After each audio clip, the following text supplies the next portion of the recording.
All right, everybody, welcome to BO Boys for Sunday, July 13th. Fuck it, it's a raw feed. We're doing it live in studio. I'm Clayton. Yeah, I'm Pat. Clayton, look up there.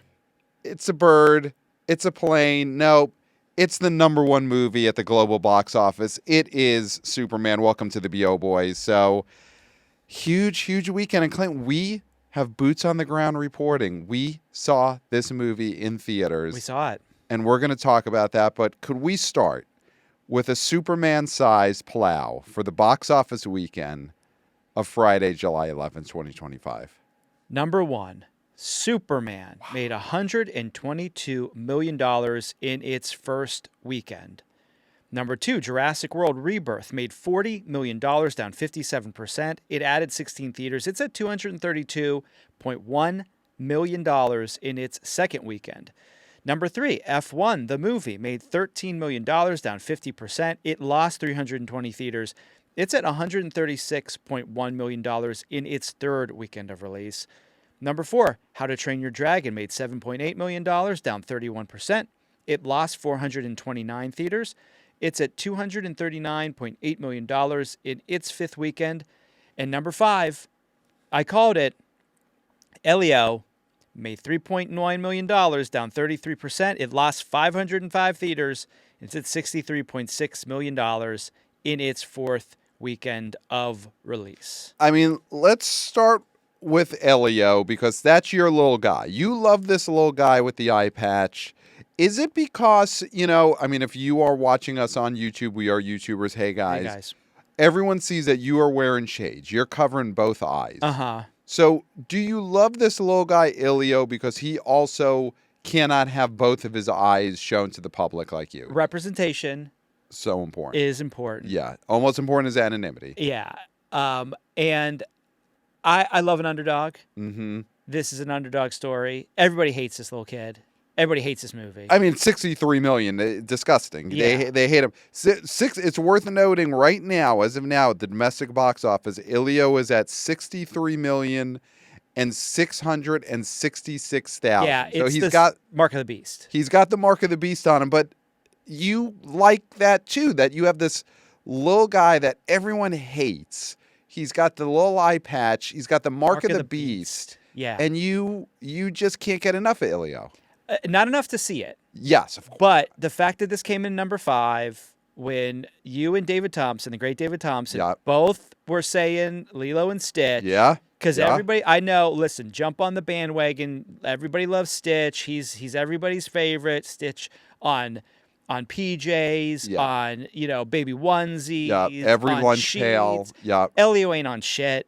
No. I mean, Elio might be on shit at this point. There might be rolls of discount toilet paper that put Elio's little face with the eye patch on there because it's come wipe your butt with this kid who's failing at the box office. Or, the McDonald's Happy Meal toys that every kid is not happy to get probably got thrown into a trash can that has a bag of dog shit in it. Yeah. And so Elio is probably technically lying on some shit. Yes. But you love him. Love him. You love him. Can't get enough. I will say that I was talking to a friend yesterday who actually was never a guest on the BO Boys, but on former incarnations, we've had this person in studio. And he is like us, same age, he's a Gen Xer like us.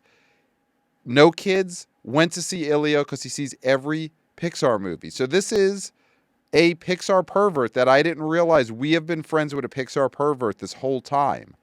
I'm scanning my brain to look to try and think who it is and what the warning signs were that I missed. When we go off air and I tell you who this is, you will say, you know what? The signs were there. The clues were there. You gave us all the clues, Mr. Policeman, but we actually do know a Pixar pervert in real life. Yeah. I think I know who it is, but anonymity is so important. It's so important. It is someone who at one point lost the password for the law, which is a huge part of yes. Yeah, then anonymity is very important. Very important. Yes. But yes, we do know a real life Pixar pervert. He went to see Elio by himself in the last few weeks, and he said it was fine. Yeah. He said it was fine. So there you go. Yeah. He said he has seen every Pixar movie in the theater. Except the ones that legally you were not allowed to, I guess. Though, actually, he did go see some of the reissues of the COVID movies. He yeah. did. He Yeah. saw Soul. Sold, yeah. Yeah. Wow. No, this is a true Pixar pervert. This That is is shocking. That is one of our closest friends. That is shocking. Yeah. Yeah. So You we know, know Pixar pervert. I'm such an Elio fan that I want them to release the original cut.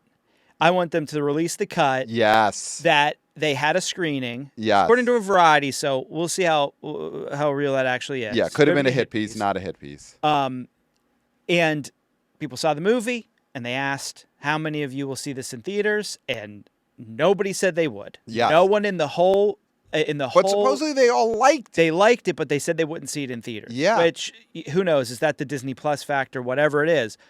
But still, release that cut. I won't see it, but release the cut. Yeah. I mean, I know who will see it is our friend who is a Pixar pervert. Yeah. Yeah. So, listen, Elio has his supporters out there. And then How to Train Your Dragon, whatever. F1 at number 3 is now at 136 million in the U.S. It just made 13 million. So it's still making double digits. Yeah. So this is a movie that's going to get itself over 150, probably 160.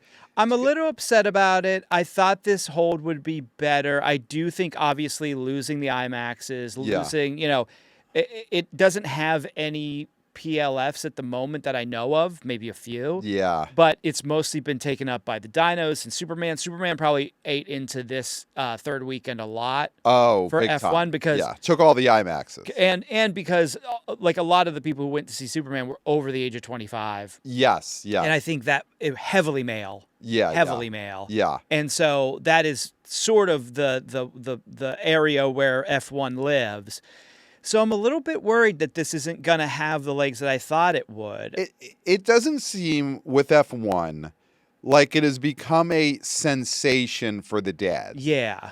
I think dads have seen it. I think dads have seen F1 more than they usually see movies.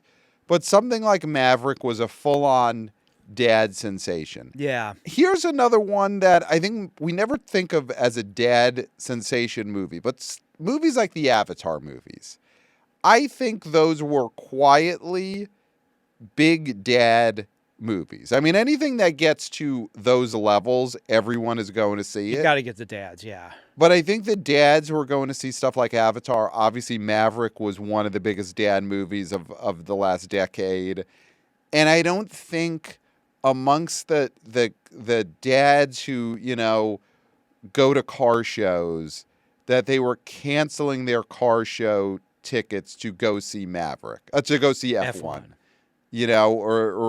I don't think it got to that level where dads were changing their schedules. I think the other thing too, obviously, in a major way, or that they were telling other dads you got to go. Yeah. I think maybe some of them who knew they were going, but they weren't then telling the other dads, "Hey, I know I never speak when we're around each other, but I am going to speak now to tell you should go see F1." I don't think that was happening the way it was with Maverick. And listen, it's not doing poorly. It's not like this is a disaster. No, it's not at all. Close. It's a hit. It's a hit. But for how fun it was and how exciting it was and how different it was from what we normally get at the theater, at least nowadays, it's a little sad that this isn't the biggest movie of the summer, Yeah, it's not going to be that. But no, obviously, other than a kid's movie and other than, Well, it's not going to be bigger than Lilo. It opened to what, 57, right? Is that what it opened to a couple of weeks ago? And is it going to do a 3 times multiple? Is the question. I think that... Didn't it make it to 60? Or maybe 59. It was high 50s, I'm pretty sure. Oh, I think it was 59. 59. So a 3 times multiple of 59 is what? Like 177? Is this movie going to get to 177 domestic? I mean, I think it can. I still hope that these drops are going to get smaller in the next couple of weeks. I hope it can. And there's nothing... 57. 57. So that would be a 3 times multiple, which is an okay multiple. It's not a great multiple is 177, and that's not a slam doink right now. Yeah. You know, F1's at 136. Does it have $40 million domestic left in its run? It's not a slam doink. And here's what so if it falls under a 3 times multiple, that's less than what you would have hoped. I mean, I think when this opened, we were thinking, is this a 4 or 5 times multiple situation? And that is not going to happen. Here's something that we say. We talk about multiples multiple times. Yes. We'll keep beating this drum. We need more IMAXs in this country. Yes. Because F1 would make so much more money if there was enough screens, IMAX screens, to hold it and Superman and Dinos. And you know what? There should be screens still playing Sinners because people would go see that. Yes, if it was on IMAX, 100%. You know what I mean? 100%. And listen, we saw the teaser before Superman. This special Christopher Nolan, the Odyssey teaser. After Nicole Kidman. Yep. This was prime spot. This was everybody should be in their seat for this. Yes. And if that movie doesn't have unlimited IMAXs, I know we're gonna have to rush this. It's gonna have to be like, you know, building stadiums for the World Cup or something. We need these IMAXs up for the Odyssey. Yeah. Because I don't think there's a limit to what that movie could make if it had, if we had 500 more IMAXs in this country. And the Odyssey got to hold those IMAXs for a month or two straight. Yeah. Yeah. I mean, you mentioned the World Cup, which I think is scheduled to take place in the United States next summer. Next summer, United States, Mexico, and Canada. Okay. Listen, it's feeling like there's some talk about, will the World Cup even take place in the United States next year? I think there's you know, people are iffy about, do we want to come here? Do we want to? So you know what?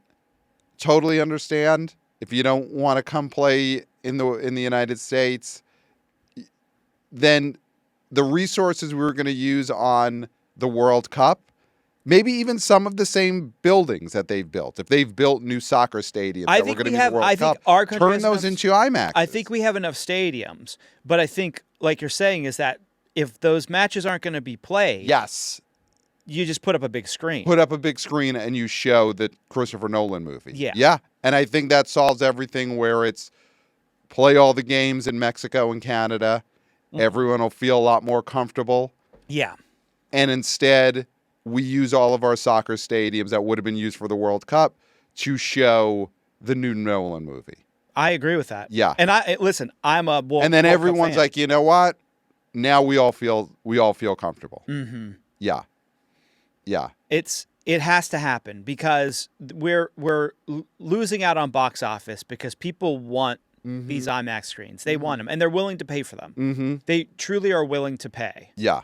Yeah. No, if F1 was still in IMAX this weekend, that 13 million is over 20 million. Yeah, 100%. And listen, Jurassic World Rebirth, second weekend, made 40 million. This is already at 232 or something, right? It is at 232 domestic. Yeah. And listen, we're not even though I push for it, we're not an international box office podcast, but it's made 232 domestic, another 297 international. The Dinos are currently at over $500 million. They're at 529 million in what? 10, 12 days? 12 days? These dinos are unstoppable. People love these dinos. People love them. And it doesn't matter how okay the movie is. No. It doesn't matter who's in it. Yeah.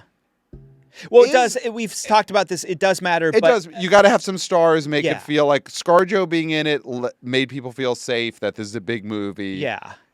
You couldn't have the guy who played Mark from The Room in a Jurassic Park movie as a lead and have people think it's reputable. You couldn't? No, you couldn't. It's an interesting experiment, though. It's an interesting experiment. If you put the cast of The Room how they currently look and are now. Yeah, and we're talking about the Room, not the disaster artist movie about the making of The Room. So not Seth Rogen, not Dave Franco, not You know, Yeah. his brother. His bro. None of that. We're talking the actual actors from the movie The Room. Yeah. If you put them in the next Jurassic World sequel, do we see a dip in the box office? Well, and also not the cast of The Room, the drama that Brie Larson won an Oscar for. Not Room. Room, because that would be a blockbuster. Like, that is a great cast for a dino movie. Brie Larson, Jacob Tremblay, William H. Macy. That's a huge dino And then movie. somebody big was her mom, too, right? Was it Sissy Spacek or someone? Someone was... Spacek? Yeah. It could be Sissy Spacek. It could be Sissy Spacek. Yeah. It was someone played her mom that had an Oscar nomination at some point. Maybe Patricia Clarkson. Let's see. It was someone of that ilk, I think. But yeah. This is so important. It's so important to find this out as we talk about the opening weekend of Superman. It's anonymity. It's... representation, and it's knowing who played the mom in Room. In Room. Yeah, Brie Larson sliding into the ScarJo part in the next Jurassic World movie is, and even after her Captain Marvel 2 and all that, I think the box office doesn't miss a beat. But if it's the guy who played Mark in The Room, I think you maybe drop $100 million worldwide. If that's your biggest star. If that's your biggest star. He could maybe be third lead, but I don't think you can have him as the biggest star. And it's Joan Allen, I believe, plays. Oh, okay. Yeah. Multiple Oscar nominations with no win. Yeah. Yeah. And I don't think she's ever going to get that win at this point. I think if Joan Allen was going to win her Oscar, it would have happened by now. But who knows? I'd love to be wrong. I'd love you to be wrong, too. Jurassic World Rebirth being such a giant hit, here's what I'll throw out there. Does it matter, or is this bad for Chris Pratt in the sense that would Chris Pratt have wanted this movie to see a big drop-off from his last Jurassic World movie to show, hey, I was the reason that these movies were such big hits? Do you think that somewhere he's, building a cross, he's putting the finished couple of nails on there? I think he puts nails on there just to be like, oh, these are the nails for later. You always got to have those nails hanging out when you build a cross. Is he thinking, as he's putting the nail in the cross, man, I look bad that ScarJo's movie is doing just as well as Dominion did? He had 3 big hits there. I guess, it is one of those things where it depends on how big his ego is. Mm-hmm. And I know he tries to come off as a guy without an ego, but I think it would bother him. There is a part of him that it bothers for sure. Yeah. Because you don't get as big as he gets without having that ego and wanting to be in big movies. Right. So the fact that he's not in these and the success is the same, not the same as that first Jurassic World, because there was so many factors that had to do with that. Yeah, the nostalgia, the park is opening, long wait, yeah. But the fact that there doesn't seem to be much of a drop-off from him to ScarJo, I would see that. I could see that, I would have maybe a bug up my butt. Okay. About that if I were him. Yeah. I mean, he's got Garfield 2 coming, so he's doing that. He's doing the Mario movies, but I mean, he's not. He is Mario, yeah. But he's not in front of the camera. And I think that is one of those things where you want to have those, but you also want to have, you're putting him in front of the camera. You want to be that star. And listen, he's been doing a lot of Streamo stuff. Yeah. He was the Prime guy. Yeah. So what's the last movie? Oh, Netflix. Oh my gosh. He must be, because this movie we totally forgot about. He was in the Pizza Bros movie. He was in the Pizza Bros movie with the Stranger Things girl. That people hated. And apparently, and we're not the Streamo boys, huh? Huh? But from various reports, that movie also tanked on Netflix. Yes. Just Streamo numbers were bad. So as much as you could have a bomb when there's no box office, he did have a bomb on Streamo. So he must be pissed. Yeah. And you hope it lights a fire under his ass. Yeah. Get that bug crawling out, light a match, get the bug crawling out, and go to work and get into a big franchise. Yes, live action where your Punim is on camera while you still have a Punim that people want to see. Mm-hmm. You know, there's going to be a day that comes for Chris Pratt when his Punim is not camera ready. Yeah. And great, you've got Mario. You could do the Mario voice. You could do his pizza face, you know, marinara face Mario till he's in his 70s. Yeah. But there's going to be a day when the Punim's not movie star caliber. Yeah. I don't think we're at that day. I mean, I haven't seen him No. in public recently, but I think he's still got the movie star Punim. Mm-hmm. Use it. You ain't going to have it forever. Him and Paul Hemsworth- Newman didn't have it forever. He didn't. Him and Hemsworth are in some sort of Meta glasses commercial. Okay. That's the biggest thing he's been in that has maybe played in a movie theater, because I'm sure they played those commercials before a movie at some point. Right, like Nuvi plays Yeah, it. Nuvi plays. Yeah, before But the new flip phone commercial. Yeah, the new Razor, Yeah. Nokia Razor. So, yeah, I mean, yeah, have this be something that gets you up there and saying to your agents, I've made enough money up front from Prime and Netflix movies. Right. I want something that I need to, when it's a big hit, hopefully, beg the studio to pay me what they owe me because I was supposed to get points. Right, and right. they're doing all the machinations that they do. Right. And he's like, I miss those days. I Yes. miss those days where I had to be like, wait, what do you mean this costs this and this costs this and you're still in the red? Right.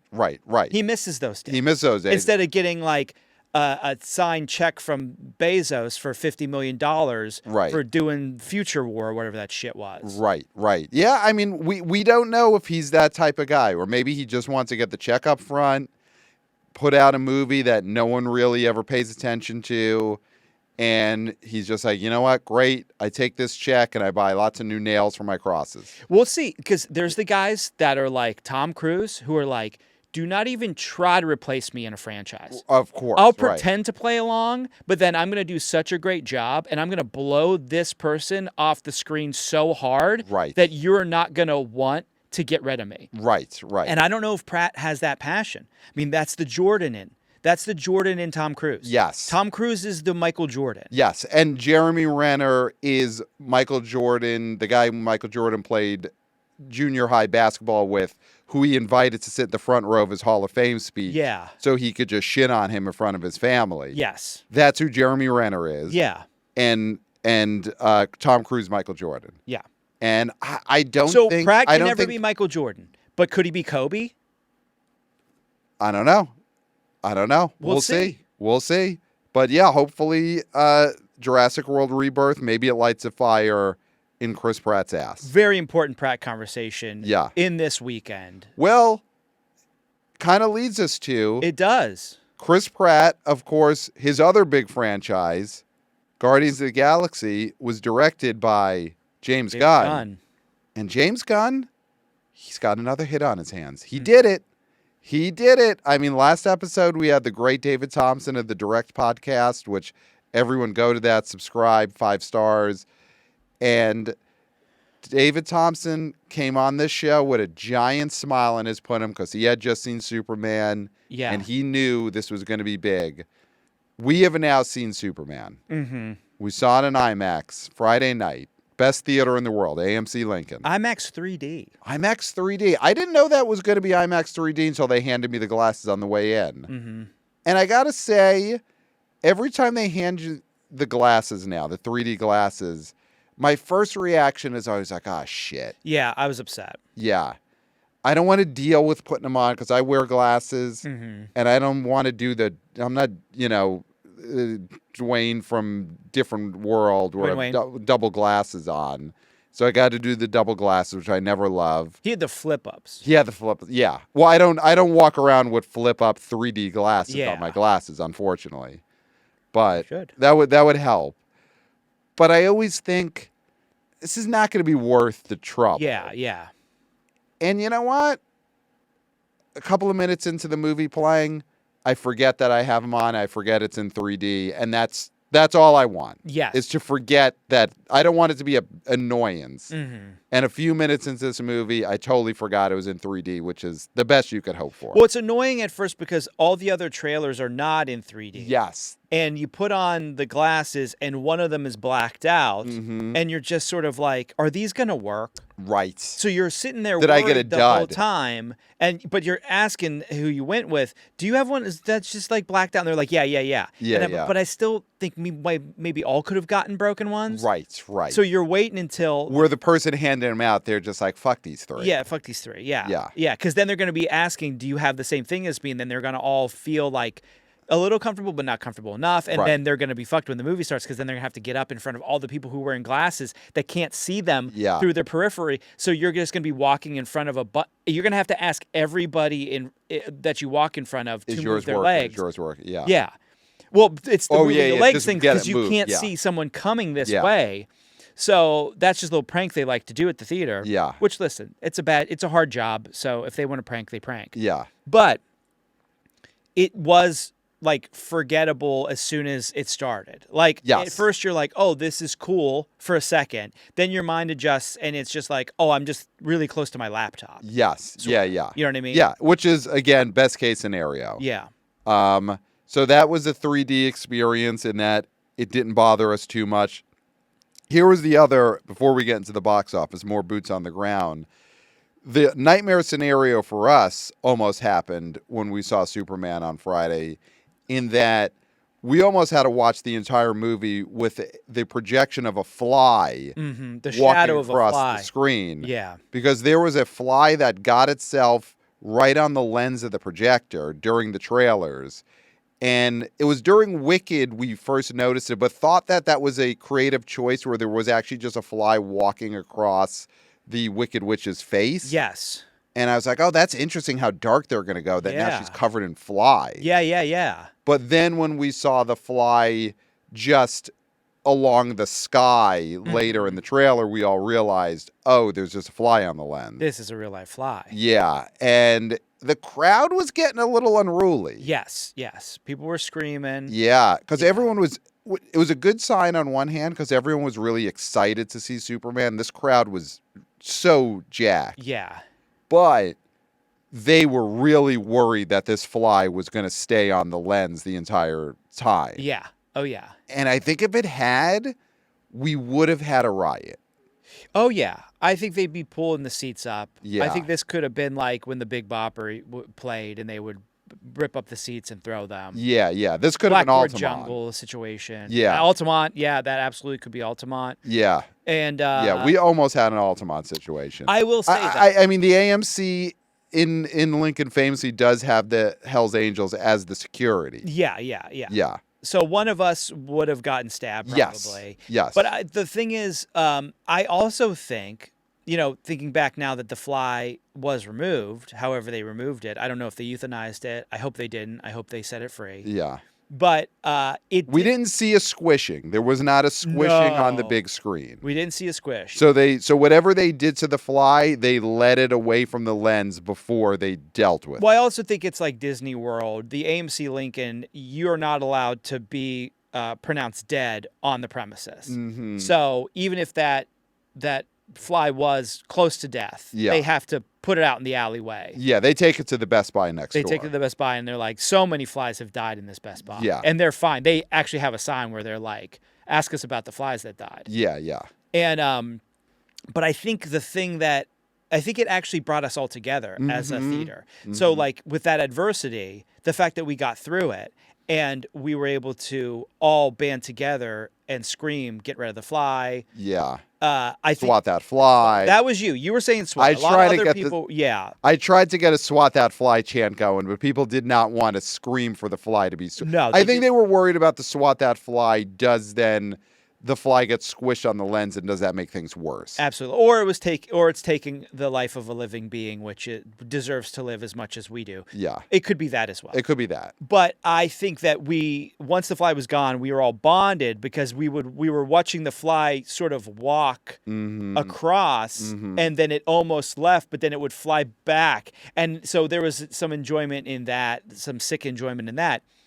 But once everything was fine, we all were bonded. We all Yep. clapped for Nicole Kidman. Yes. We all were silent for the Odyssey. Yes. And then some guy screamed Superman really loud, and we all were like, yep.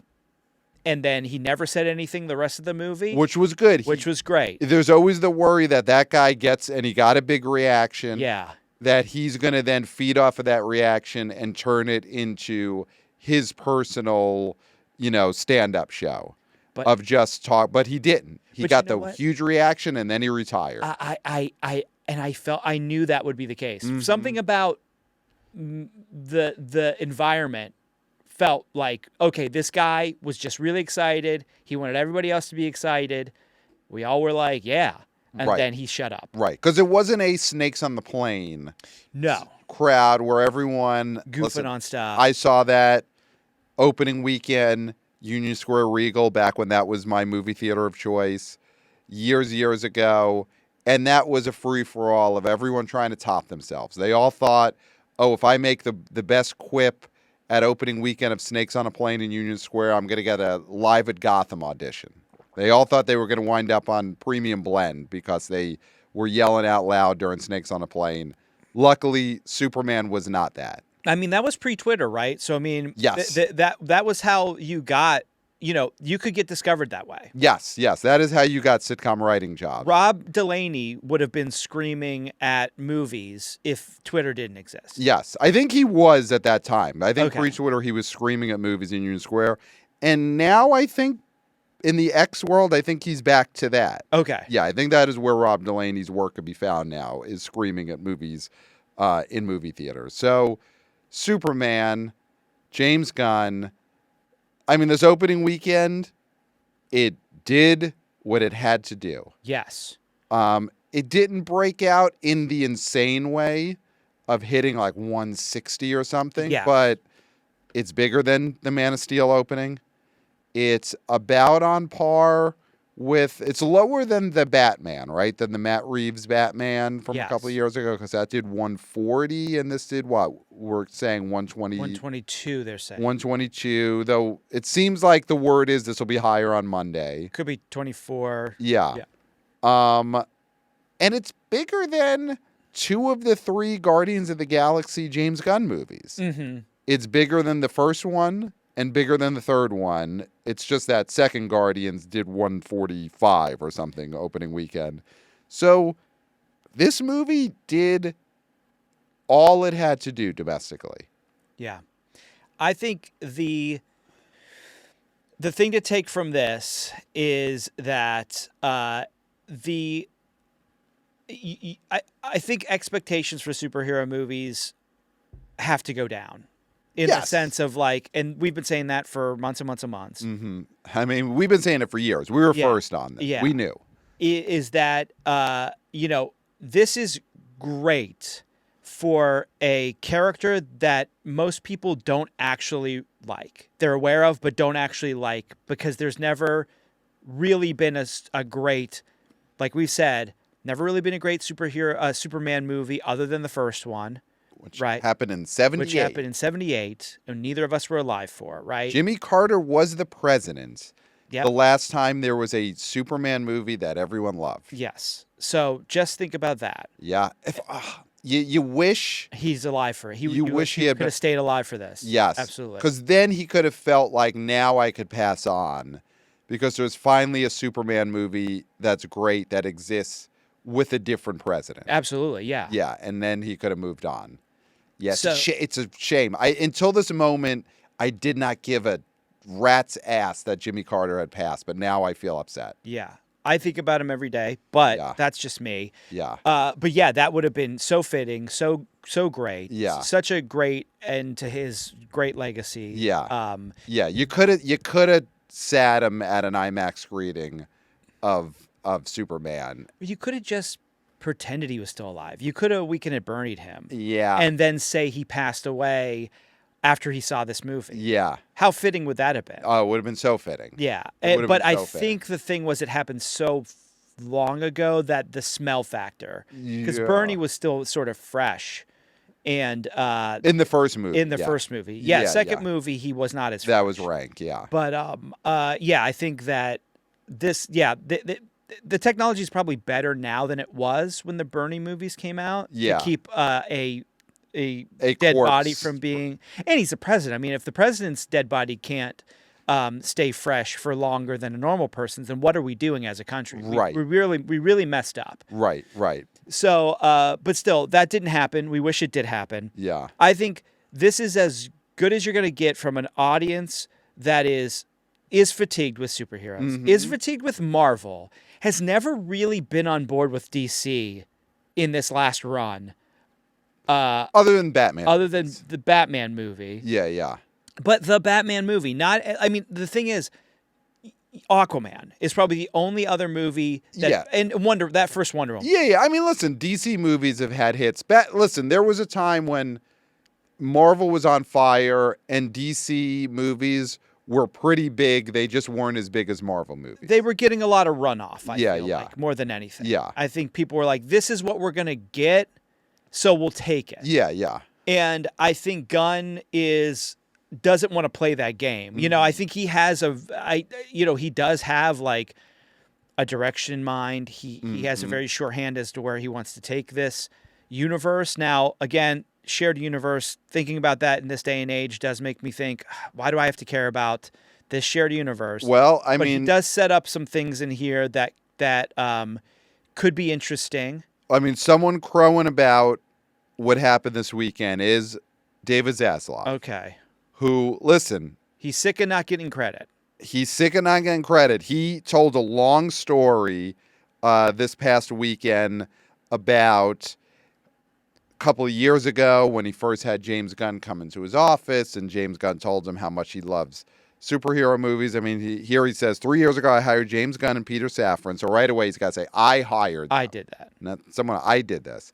I hired. Did he do the onboarding too? Did he have them fill out the medical forms? And he showed them their health benefits and everything. Yeah. Of course he did. Yeah, he acted in the video about not doing sexual harassment in the office. He's everything. Zaslav does it all over there. And he hired them to reimagine, unify the creative direction of DC under one leadership team. James and Peter's commitment, honoring the legacy of DC, the universe, forging something new and enthralling is inspired. And here he says, I remember my first meeting with James 3 years ago. He spoke about growing up in Missouri, how the characters of the DC universe weren't just stories to him. They were like his family.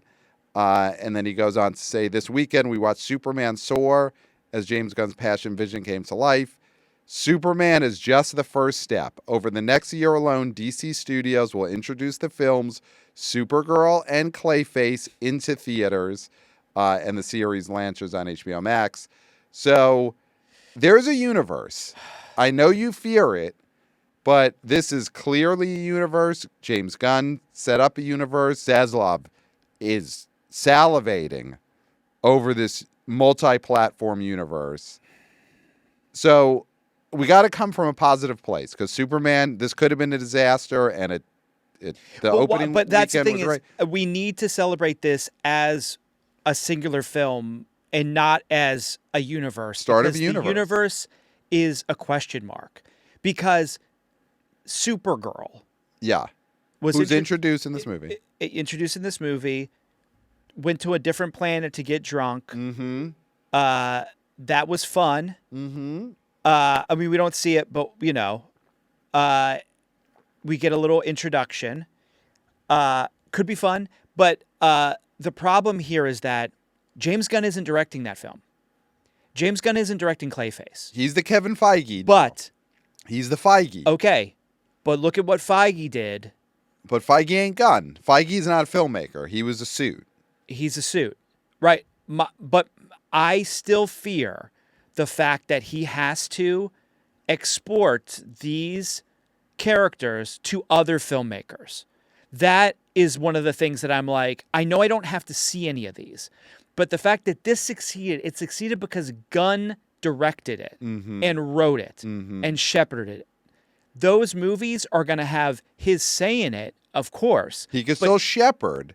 But he didn't direct it, and he isn't writing every one of these movies. He's not like, what's the guy who does Yellowstone, who writes everything? He's not Taylor Sheridan. He's not Taylor Sheridan, who writes everything. If Taylor Sheridan was the head of DC Studios, then you could say he's writing every one of these movies. He's writing every episode of these HBO Max spinoff shows. So you know what you're going to get. Yeah. Here, you don't know what you're You going to would get get. Superman just ranting about taxes being too high, Yeah. and you'd have some stuff about not taking care of the land. And Yeah.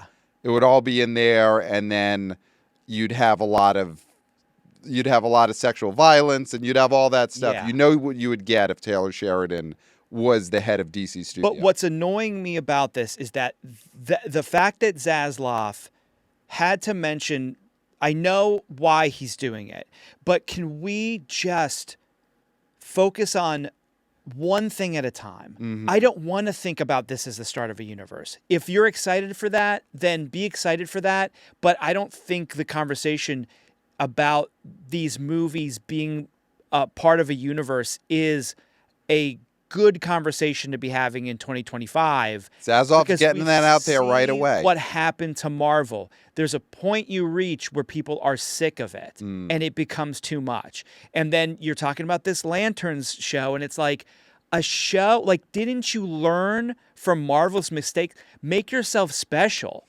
Do a few Superman movies before you do anything else. Well, and listen, because people know that they like this character now. Let's just talk about this movie in general. David Cornsweet, he was getting a lot of flack online for his CinemaCon appearance. And I guess, listen, he's not a stand-up. Right. He's not a Sean Donnelly. He's not. Yeah. He's not an improv guy. Right. Right. So maybe he wasn't good on stage. Right. He's great in this movie. Great. And yes. him and Rachel Brosnahan are great as Superman and Lois Lane. Yes. I thought Nicholas Hoult, great as Luthor. Yeah. Yeah. I was out here stumping last episode that they should have cast a movie star, and you didn't need it. You didn't need to do the Jack Nicholson as the villain route in this movie.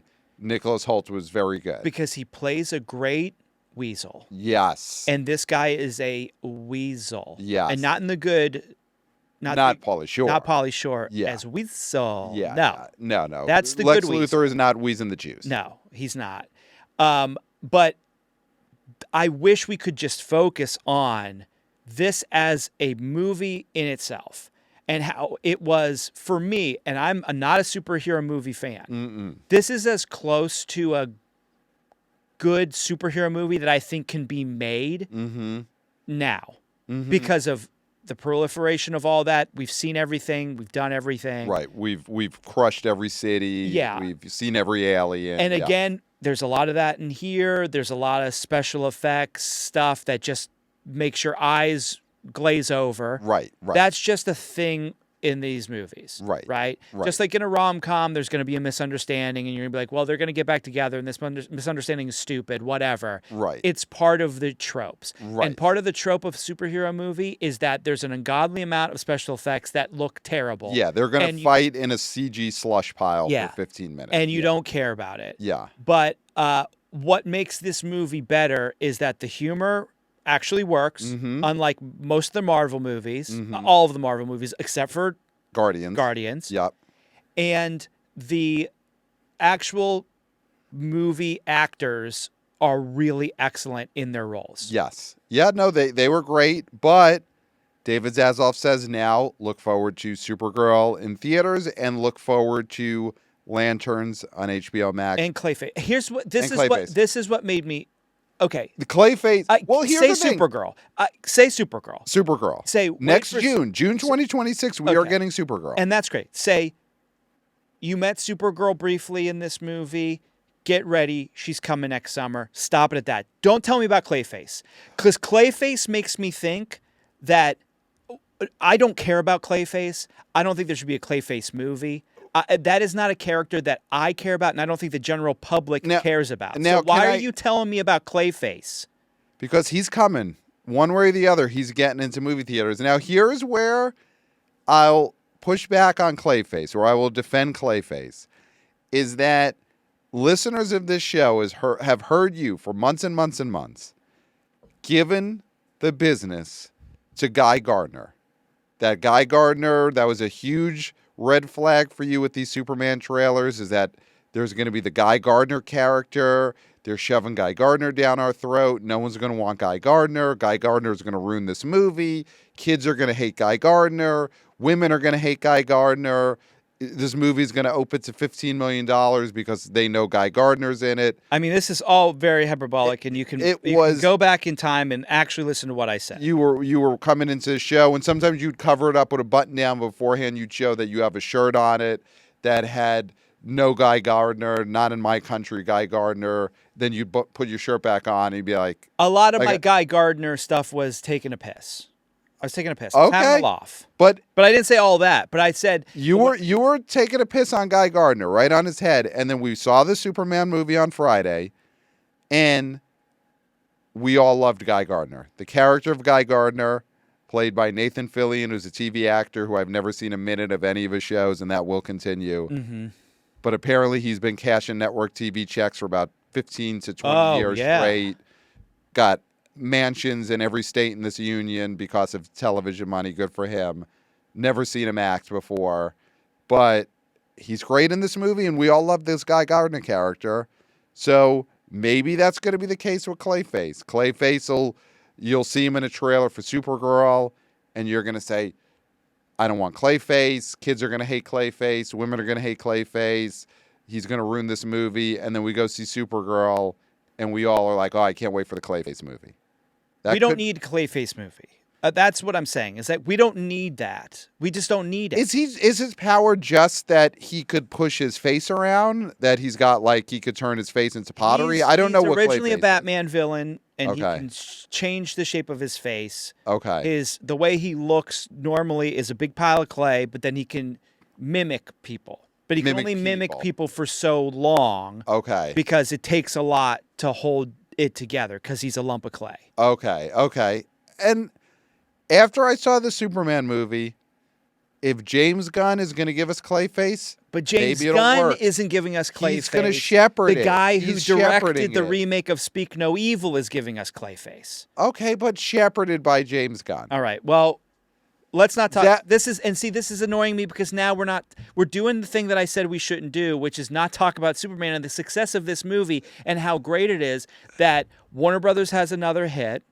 What a year. Theaters are excited that this movie is going a little bit above expectations. Yeah. Everybody was thinking it's going to be 115, 100, whatever. Yeah. Anything is gravy. It's getting really good reviews. It's an A- cinema score. Yes. People are recommending this movie. Yes. And I think this is a movie that, I mean, we did talk a little bit about the women in this movie. I mean, Lois Lane is great. The other female characters, they could be fleshed out a little bit more. I know you didn't have as much time, but it's a superhero movie. And Lois Lane is great in this movie. I do great. think people are going to come away saying this is a breakout Lois Lane. And I'll tell you what, the romance between the two of them is great. You knew it wasn't going to happen, but this is a Superman movie where you wanted to see them F, right? Yes. You wanted to see them F. You could imagine them effing. You could imagine, yes. What other talk about, not to jump all over the MCU. Yeah. But there is not one single movie in the MCU, yep, even Guardians, where you can think about the characters who are supposed to be romantically entangled. Right. Effing. Like actually effing. Right. I mean, as big as the Iron Man movies were, he ain't effing Pepper Potts. Pepper Potts. No. There was never an Iron Man movie where you walked away and audiences are like, man, I could totally see Tony Stark and Pepper Potts effing. And I wanted to see it. And that's not taking anything away from the attractiveness of Robert Downey Jr. and Gwyneth Paltrow. No. But you didn't want to see them F. This Superman movie? You almost feel like something happened to Iron Man with the whole, he had that whole heart thing that happened. That he couldn't. That it doesn't work. Yeah. And a lot of his smart assness is because it don't work. Right. It was overcompensated. Yeah. Because all the hey, I got a smart ass attitude, and it's and then he's crying because talk about a mound of clay. Yeah. It's just we know something that ain't iron. Exactly. Yeah. And that's And I guess Amount of Clay can stand up, so that's not even Amount of Clay. well, that he's got down there. if you shape it, Yeah. you know, sure. If you're doing this, Yeah. yeah. So that, I mean, that's why you got to watch the YouTube To see what to see what I Pat's did doing with the his clay. hands, Yeah. the clay. But that's the thing. You wanted to see Superman and Clark Kent and Lois Lane F. Three-way, all of them. And that's because these two actors, they had the chemistry. Yo, Jimmy Olsen gets it. Jimmy Olsen, played by, I don't know his name, Skylar something. I know the actor's first name is Skylar. He's great on The Righteous Gemstones. He was the comic relief, although I guess the movie was a comedy, but he was the funny one. Remember Booksmart? Yeah. He was great in that. So this guy, they cast this well. He's a really funny actor. Yeah. For sure. And we don't see him get it, but we know he gets it. Yes. It's implied in the Superman movie that Jimmy Olsen is packing. It's like this movie is like you will believe a man can get it. Yes. You will believe a Superman can get it, which is something that we've never seen. Yeah, I mean, in the original 78, which again came out when Jimmy Carter was the president. Yeah. I think that people of that time wanted to see They did Christopher make out. Reeve Yeah. and Margot Kidder F. I guess in our life. Yeah. In our lifetime, we've never seen it. Yes, because we never the Brandon Routh, Kate Bosworth, Lois Lane and Superman. Jeez. No one wanted to see that. No one wants to see them F. And Henry Cavill and Amy Adams. And he can't handle that smoke. He can't. Yes, of course not. We all knew the second they were on screen together. It's like he can't. Yeah. It's not even worth trying. She would laugh at that. Yeah, she'd laugh at that. So yeah, I mean, that's a great part. And it's a type of thing where that's something that the kids who go see Superman, they don't have to think about that. They're not worrying about that. But the adults who go, they're loving that chemistry. Mm-hmm. And yeah, it's great to see that in a superhero movie. The movie's funny. Skylar Gisondo. What a great name. I'm probably saying it wrong, but we attempted it, and he deserves to be named. Yes. Yeah, anyone... So do you think that this is a star-making movie? And I know that's tough in a superhero movie. Well, Michael Ian Black. I mean, let's talk about it. This gets him some more soda commercials. Remember when he used to do... What was it? What was it? Fanta? Was Michael Ian Black a Fanta what was it promo called? guy? Oh, it wasn't Squirt. It was like something like that. It wasn't lemon lime. It wasn't a 7-Up or Sprite. No, it was not lower that than level. that. It was lower. It wasn't than that. Fanta? It was not Fanta. So he's in this movie as a newscaster. Mm-hmm. Is Superman so big that Michael Ian Black's cameos lead to and this wouldn't be on VH1 because cable is dead, but a streaming reboot of Best Week Ever? Could it be that much of a star maker? Sierra Mist. I think it just gets him back on the Sierra Mist train. I think Sierra Mist picks up the phone and says, hey, sorry we haven't been answering your phone calls for 20 years. Right. But do you want the campaign? And he says, yes. Where do you want me to go? And what do you want me to wear? Is it wear one, bring one? What is the deal? Right. And this is, though, just for supermarket appearances, right? These are not televised Sierra Mist promos. Or do you think that... I think he gets back on the tube. Wow. I think he gets back on the tube. The YouTube. These are digital ads that are pre-rolled. Yeah, on what did you YouTube think? videos. I was talking about TV? Right. Nobody watches TV. Right. Okay.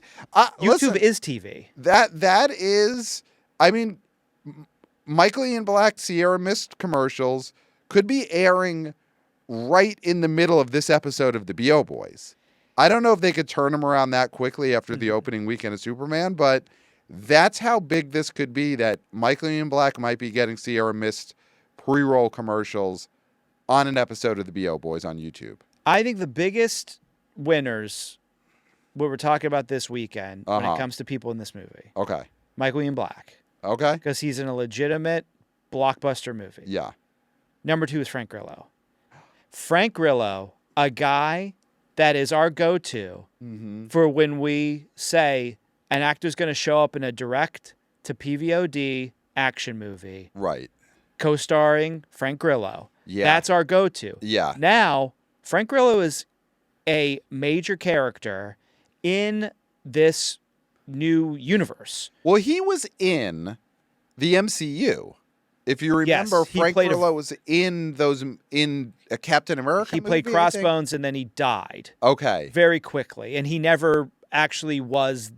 That character had a way bigger spot in the comics, at least in the 90s when I read it. Okay. And he sort of was wasted in those movies. But Okay. yeah, but this adds to his, we were talking briefly about the, top earning actors of all time, BO actors of all time. Because ScarJo's number one. ScarJo's number one. Yeah. All the rest are Marvel people except for Tom Cruise, basically. I think Will Smith is on there too. Okay. But he did DC. Mm-hmm. So Tom Cruise did it all clean, no superheroes. Yeah. But that is to say, someone like Frank Grillo, this guy, he's got the Captain America box office. Now he's getting the Superman box office. Right. Is he going to be in Supergirl? Is he That's gonna the be thing. in Clayface? This guy, Yeah. this guy could crawl up to like top 25 BO of all time. Frank Grillo. Yeah. Frank he could. Grillo. He could. That's huge for him. That's huge. And that all of his Redbox movies, they are now going to be pushed higher in the box because Frank Grillo is in the Superman movie. And he did have, he was in a big Purge movie too, so that's something that he made on his own. Yeah, but that's not yeah. going to reach, that's not going to reach the heights of like a superhero. No. Being in the Superman movie will help the thumbnails of his straight to, Tubi movies. Like, it'll make the thumbnails be on the homepage longer. Yeah. For sure. So Frank Grillo, Michael Ian Black. Two biggest winners. I would say, and then James Gunn. Because James Gunn, in a way that Michael Ian Black's career wasn't on the line, James Gunn's career was kind of on the line with this whole DC experiment and Superman. If Superman is a disaster, James Gunn, he's not eating out of a dumpster next week. He's fine. He's got plenty of money. But... Well, he might because he's sad. Like, he might punish himself. Yeah. He feels like a kind of guy that would do that, where he'd be like, I guess I'm eating trash until I have a hit again. Right. I could see him totally doing that. Okay, so then this movie bombs. James Gunn is eating out of a dumpster. Mm-hmm. So he had a lot on the line. And now the movie was a success. Everyone likes it. We're on board for whatever he's going to do with DC going forward, or at least he's got some rope to hang himself now. So he's I would say then the third biggest winner of this weekend. So if this movie fails, underperformed. If it had, that note from Zaslav is totally different. He says it's a suicide note he found from James Gunn that he wrote himself. Yeah. That, or he says, 3 years ago when I had this meeting with James Gunn, he lied to me. Mm-hmm. He said he had a plan. He said he had a vision. Yeah. He said these characters were not just characters; they were like family to him. Mm-hmm. He put it in quotes. And I trusted him. Mm-hmm. And I trusted Saffron. Mm-hmm. And I made a mistake. And these two men have destroyed an icon willingly. Mm-hmm. And I take no credit for this. Mm-hmm. I take no blame. Mm-hmm. It was all... I was worried about Pimple Popper. I was worried about Minecraft. Yeah. I was worried about Sinners. Yeah. Which were all hits and which were all because of me. And all because of me. And these two phony frauds should be taken out into the Grove and drowned in a fountain. Drowned in the fountain. Yeah, drowns in the fountain of the Grove. Yeah. Yeah. That's what this... And he had that state. He had both of those. Yes. So he easily could have sent the wrong one because he is a doofus. Yeah. He is a doofus. That's always the problem when you write two versions of the same letter, that you might send the wrong one when it's time to send it. Yeah. So we'll give Zaslav this credit. He didn't send the wrong letter. He didn't send the wrong letter. Yeah. He sent the letter that was the one you send if the movie's a hit. Yes. And he sent that one, not the one that says we should drown James Gunn in the fountain at the Grove. And Saffron. And Saffron, whoever that is. Yeah. Yeah. People, you have to drown Saffron first because people will leave if you drown James Gunn first. Right. Because they just don't care enough. Right. And this is, of course, a ticketed event where Warner Brothers hoping to recoup some costs by having people pay to sit in the Grove and watch David Zaslav drown his 2 DC executives. Oh, it's an Amazon Prime member fan event. Oh, wow. Okay. Yeah. So it's a partnership between the studios. Just like they did those Tuesday, they did the Tuesday Superman showings that were rolled into these previews. Yeah. That was a Prime member event. Got it. So I feel like it's only fair to give the Prime members first crack at watching James Gunn be drowned. Right. Well, they could walk out of the Amazon Whole Foods store at the Grove. Yeah. And then watch David Zaslav drown James Gunn. That's if the movie and Saffron. Yeah. Well, I guess Saffron first. That's if the movie had bombed, but it didn't. I guess you wouldn't have to be a Prime member to watch Saffron get drowned, but then they would be like, there's going to be an intermission. If you want to see Gunn, sign up for Prime, and they have people there where you can sign up for Prime. Yeah. Hey, listen, they're better off that Superman was a big hit and they made their money this way, but they could have recouped some costs in that version of events. Yeah. So you don't have to worry about that. James Gunn lives, and his DC studio is off to a big start. And I think from the cast, I think Rachel Brosnahan is the one. And listen, there's not movie stars anymore. And well, that's the problem. What's she gonna do? I would love to see this lead to her getting some kind of it's like I want to say a mid-level rom-com, but like, are they actually going to make that? She'll be on a streaming series. Yeah, she's already her next. It'll job be is like a her streaming and Ray Romano in some kind of Netflix series. Yeah. That's the thing. It's like where she's his daughter or his wife, and then they witness a murder down the street, and then second episode, it turns out we did the murder, and it's a comedy. It'll be that. Whatever that is, it'll be that. The sad thing about this whole thing is that there is no place for them to go. Corn Sweat and her are really good, and in a different world, this would be they would have the ability to go do, adult dramas if they want to, and then come back to Superman. Yeah. And I guess in any world, it wouldn't lead to anything for David Corn Sweat because Superman didn't do that for Christopher Reeves. Although I guess he had his shots and it didn't work, and you don't want to. Okay, I know there's the Superman curse that's everybody talks about. Yeah. And Christopher Reeves, listen, we're just talking box Superman, office movies. But yeah. This Brandon Routh or whatever was never going to be anything. Okay. This Brandon Routh. Okay. Yeah. His ceiling was the floor, right? Then you got Henry Cavill, who was not had a terrible career. No. Right? I mean, he shouldn't have left The Witcher to do more Zack Snyder Superman. Oh, wait. He left The Witcher because The Rock promised him that he would be his Superman. Yep. Okay, let's talk. But can I just continue really fast, and then we'll talk about that? Yeah, because we do have to get to the Black Adam of it all. Where the balance of power actually lies now. Yeah. Officially. Yeah. We can officially say where the balance of power now but finish tearing apart Brandon Routh. No, I'm done with him. Okay. What I'm saying about Henry Cavill is will that have been the most he's ever been mentioned on a podcast in the last year? Just the amount we just talked about Brandon Routh? No, because when Superman comes up, they always have to mention him. They dig him up. We saw a preview for a Fathom event for a movie he's in called Ick. Okay. You probably didn't even think about it. Wow, no. It's directed by the I can't remember his name, but he was a big video music video director who also directed Hype Williams? No. He did Belly. But it's a guy, and he directed David Fincher? No, he directed 2 movies. One of them was called Detention. The other one was like a rap battle movie.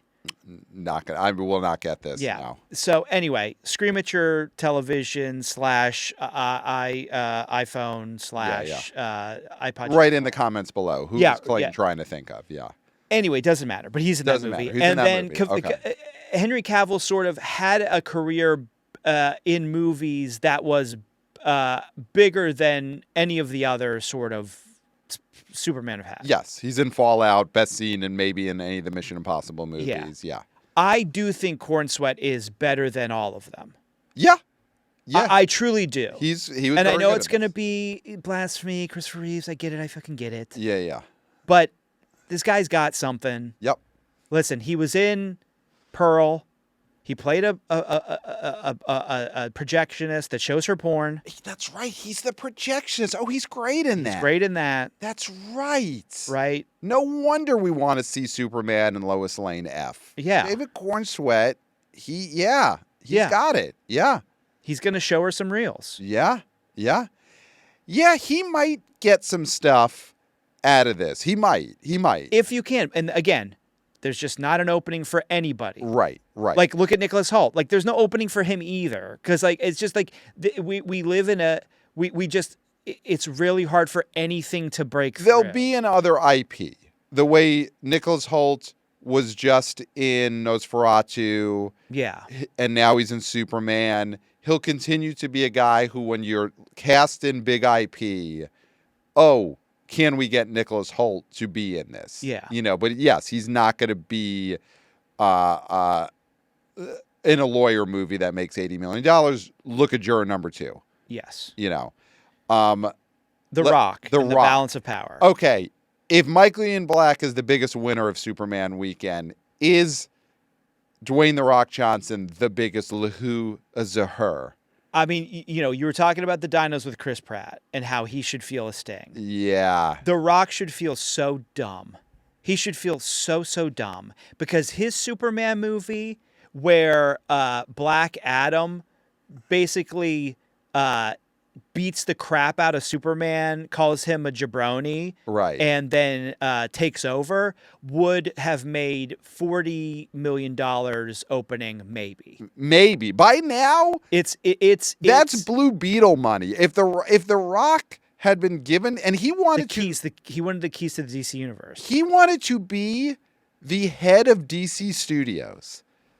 That it's come out more in the last week that he pitched Zaslav on. He was going to run DC Films. I need to see the slate. I would love to see the Rock slate. I need to see the slate. What characters, what the movies were going to be, the synopsis for the I need this. Yeah.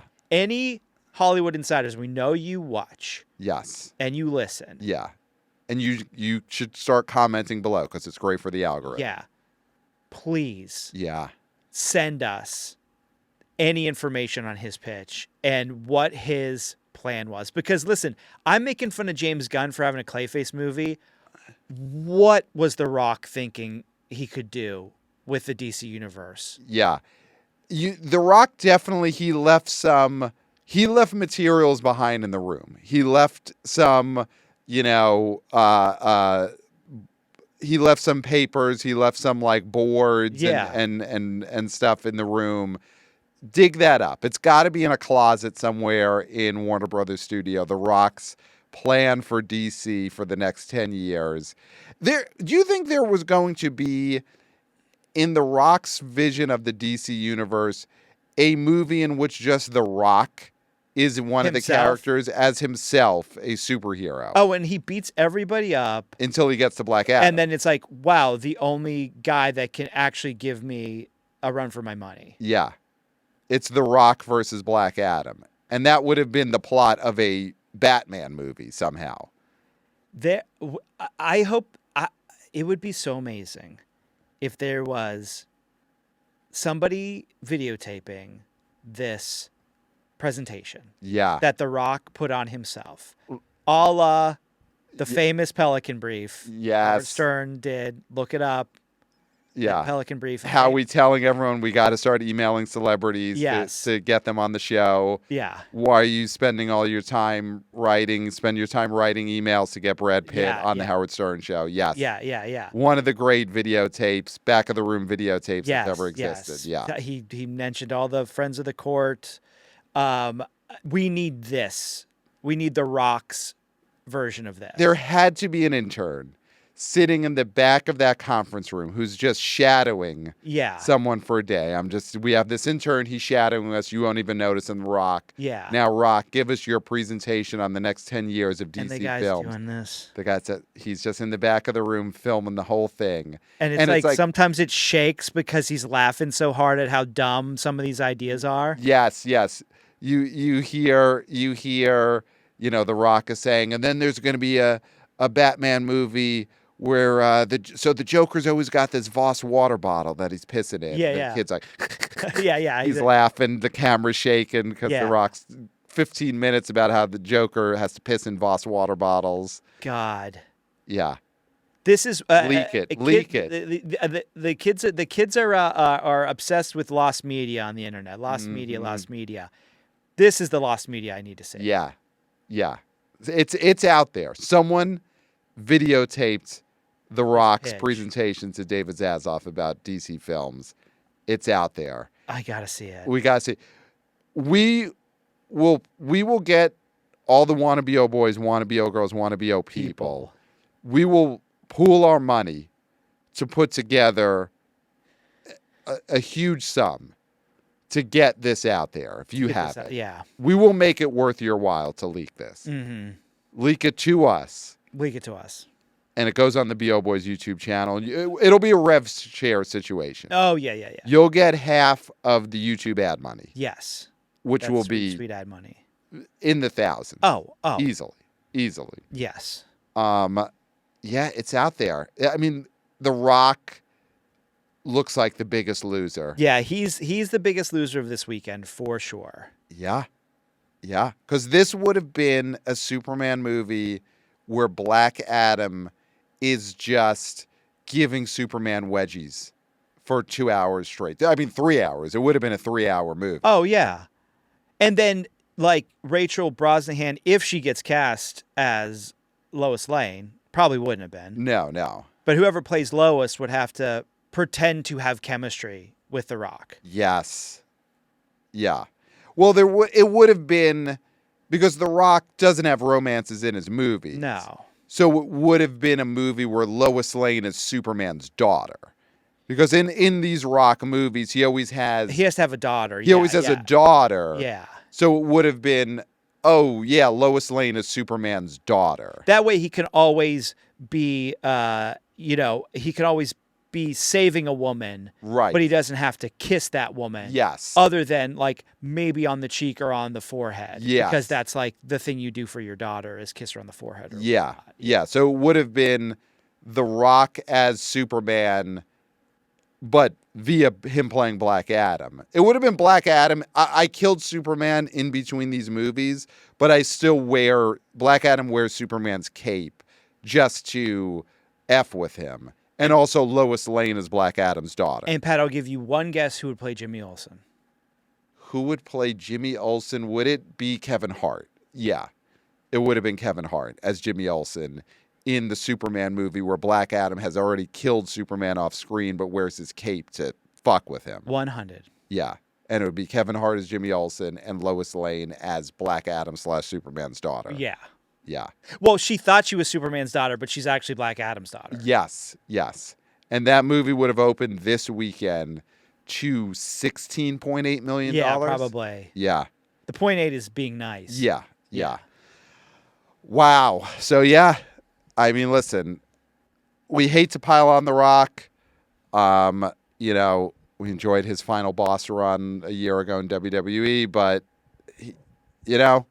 He clearly doesn't have it creatively. But I'll tell you what, if we do end up doing our famous and patented divvying up the millions on this movie. We're going to have to. Think we have to. And just a little tease. I think I think The Rock makes some money for stepping away. Oh, well, We'll talk about we'll talk about it. That's a great tease. We will Yeah. do that in the next couple of weeks. We will divvy up the millions for Superman. it. Yeah. The millions for Superman, though, because we're going on domestically, great, did everything it needed to do. People love it. But worldwide, opening weekend for Superman, it is a little bit lacking. It is Okay. internationally, Soft. so the outside of North America, Superman is going to end up at 95 million for the opening weekend. Whoa. Okay. So That's there not you go. great. That got that kind of reaction from you. It is low. This is not going to be a $1 billion baby because of how little Superman seems like it's going to make outside of North America. Yeah.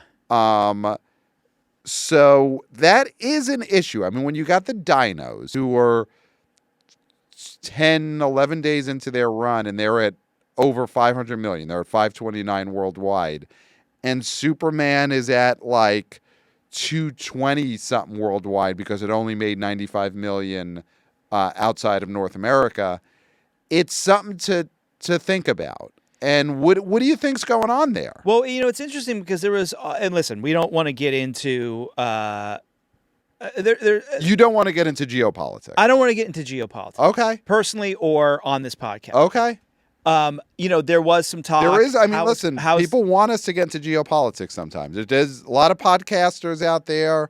They get into geopolitics and they make bank talking geopolitics. They talk about what happened last night at the cellar, at the table, and then they talk geopolitics for 2.5 hours, and boom, they're sitting on a pile of cash.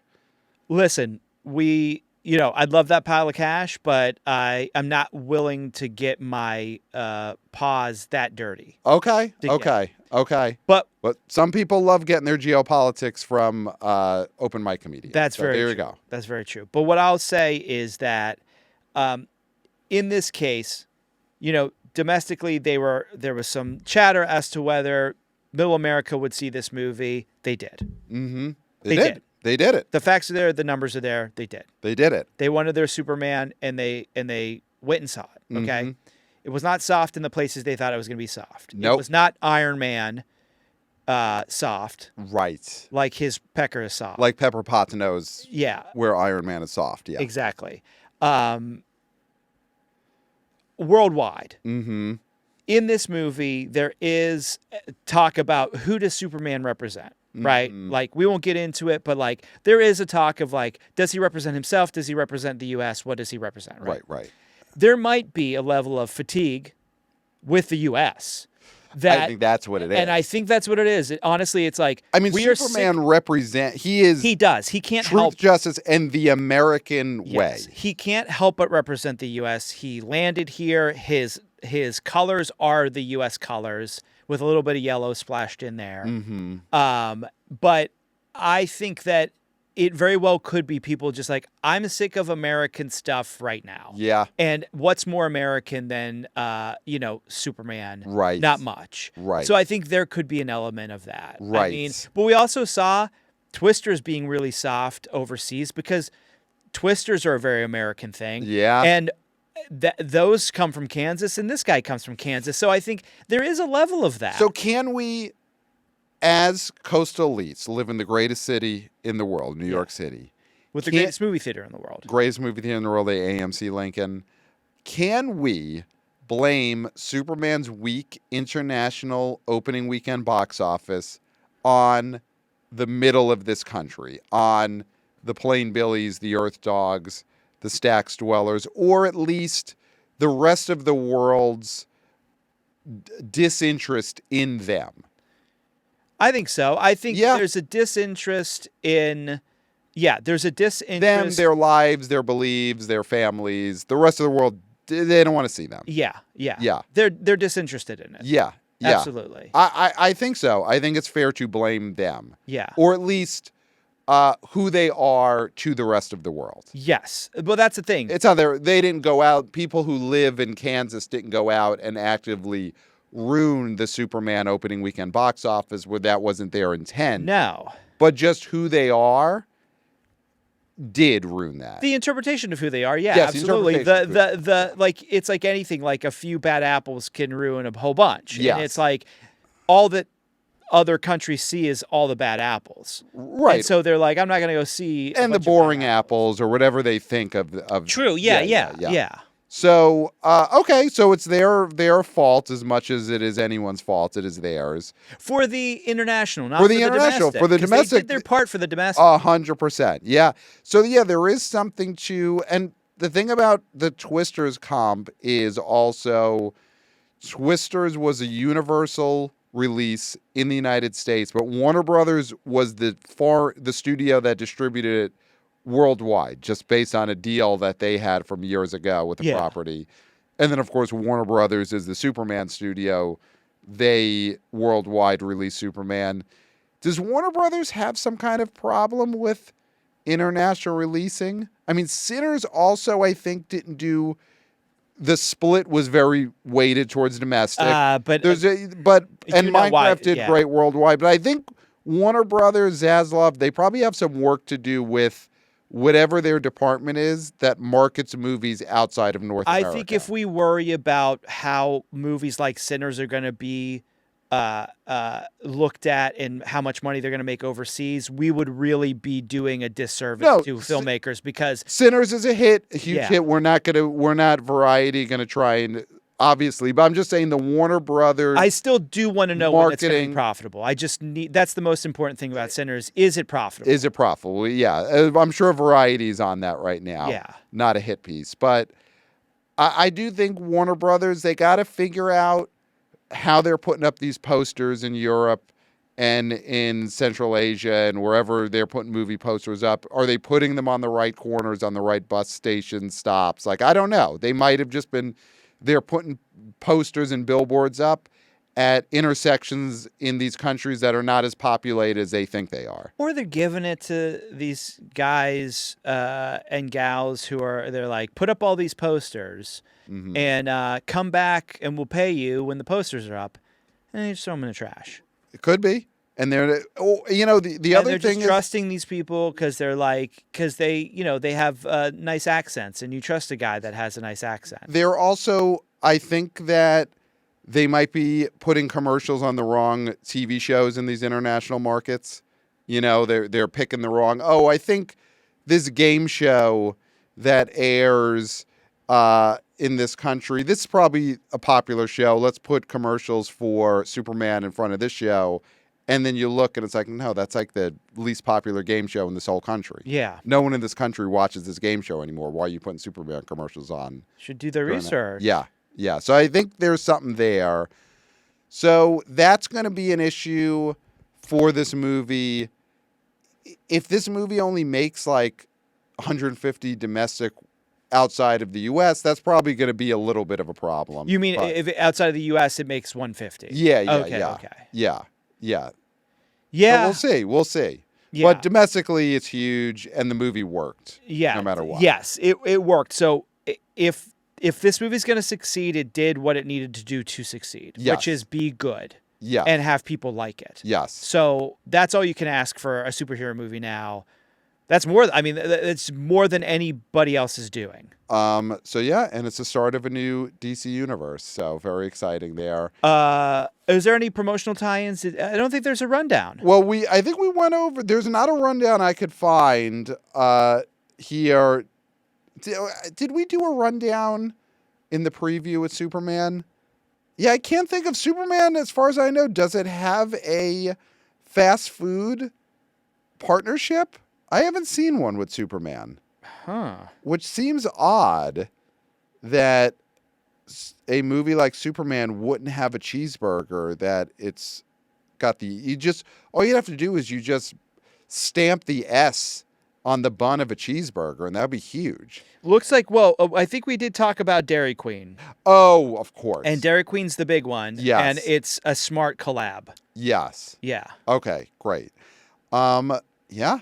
I am very excited to see how this goes the rest of summer. I mean, here's the thing.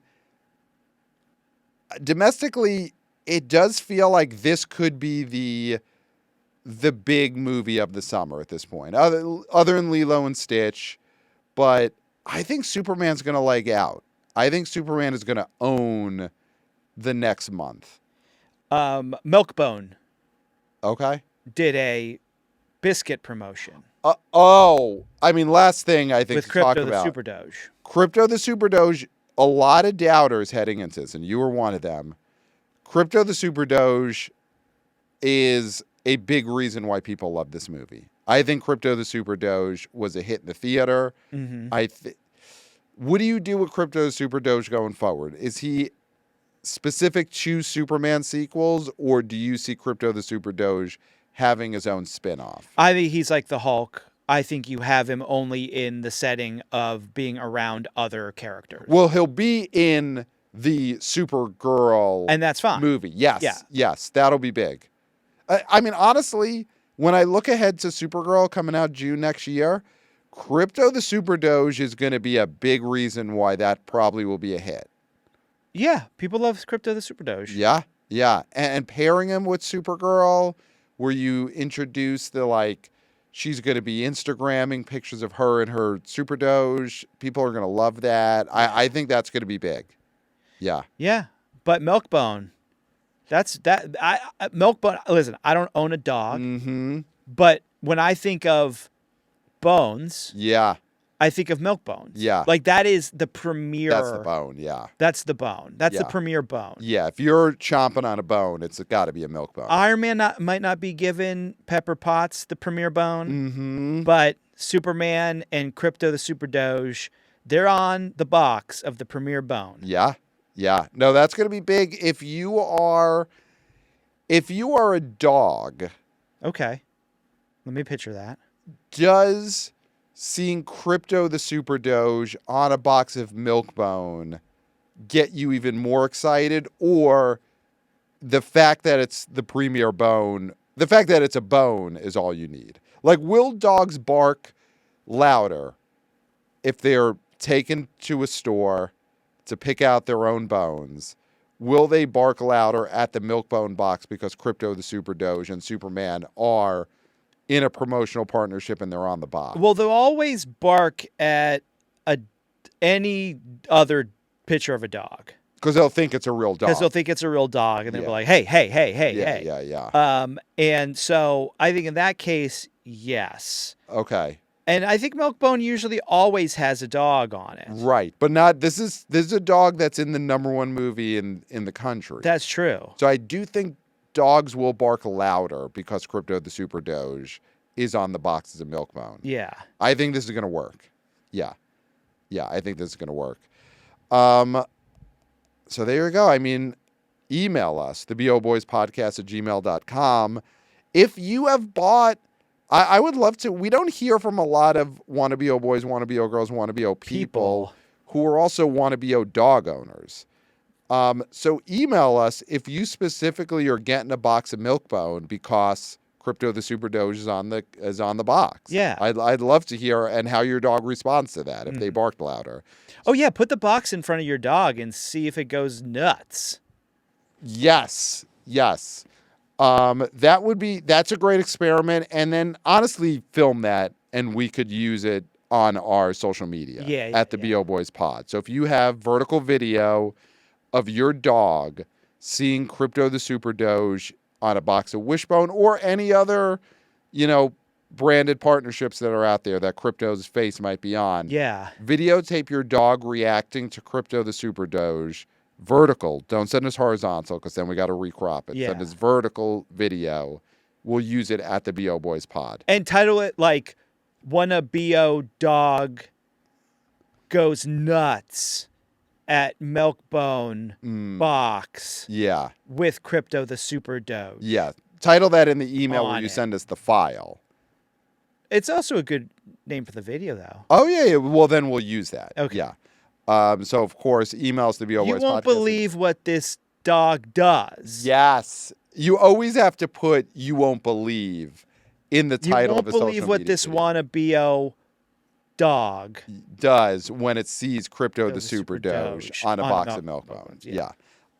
So emails to boboyspodcast@gmail.com. Follow us at the BO Boys Pod. Want to BO VP of Interns Christopher's killing it with the vertical clips, and he's going to be killing it with these clips of dogs barking at Superman promotional tie-ins. I hope he likes dogs. He's getting a lot of them. Well, when we hired him, one of the things was must love dogs. Must love dogs. Yeah. Well, must love dogs. Yes.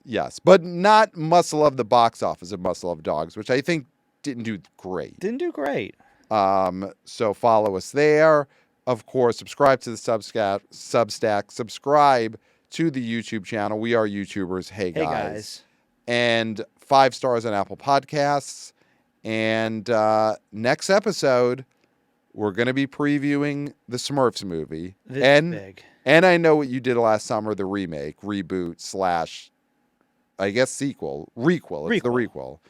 We'll be previewing that, but we will have, as of now, he is still booked to be on the show, Tony Zaret, who is, of course, an internet sensation. So if you haven't yet, look up Tony Zaret and start familiarizing yourself with him. A master of memes. And he is a big Smurfs guy.